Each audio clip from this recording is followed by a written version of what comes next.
राज्य सरकारच्या सांस्कृतिक कार्य विभागाच्या वतीने आज सर्व गणेशोत्सव मंडळांचा असलेला महासंघ, गणेशोत्सव मंडळांची समन्वय समिती, गणेशोत्सव उत्सव समिती, मूर्तिकारांची संघटना या सगळ्यांबरोबर मुंबई पोलीस, मुंबई महानगरपालिका, MMRDA, रेल्वे प्रशासन, ST विभाग, वीज विभागातल्या सर्व कंपन्या, म्हाडा आणि अन्य प्राधिकरणं या सगळ्यांबरोबर एक संयुक्त बैठक आज झाली। काही महत्त्वाचे निर्णय आणि निर्देश आपण त्या ठिकाणी घेतले।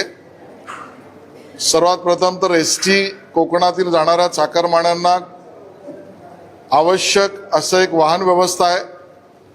यामध्ये ग्रुप बुकिंगमध्ये परतीला येताना जर त्या ठिकाणी नागरिक नसतील तर 30% भाववाढ हा जो STचा प्रस्ताव होता तो तातडीने रद्द करावा अशा मागण्या झाल्या। ST विभागाला त्याबद्दल सूचित करण्यात येईल आणि STची 30% ग्रुपची भाववाढ हा प्रस्ताव तातडीने थांबवावा ही भूमिका आपण त्या ठिकाणी मांडतो आहोत। गणेशोत्सव मंडळ, कार्यकर्ते आणि शासन याची एक राज्यस्तरीय समन्वय समिती तात्कालिक करण्याचा निर्णय आपण घेतलेला आहे।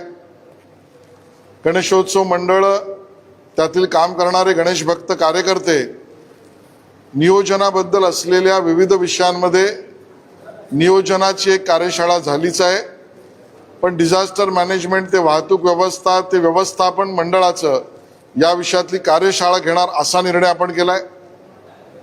एक मागणी समोर आली की लालबाग, परळ ते जुहू आणि चेंबूर पर्यंतच्या काही गणेशोत्सव आणि त्या पलीकडे सुद्धा काही महत्त्वाच्या गणेशोत्सवांना बघण्याची नागरिकांची उत्सुकता असते। त्यासाठी एक गणेशोत्सव सर्किट अशी BSTची व्यवस्था, ही सर्किट आपण करण्याचे निर्देश दिलेले आहेत। महासंघ आणि समन्वय समिती दोन्ही खूप चांगलं काम त्या ठिकाणी करतात। यांना एक सांस्कृतिक कार्यक्रम, दोघांना वेगवेगळे गणेश भक्तांसाठी, गणेश नियोजनात काम करणाऱ्या कार्यकर्त्यांसाठी राज्य सरकारच्या निधीतून सांस्कृतिक कार्यक्रम करण्यात येईल।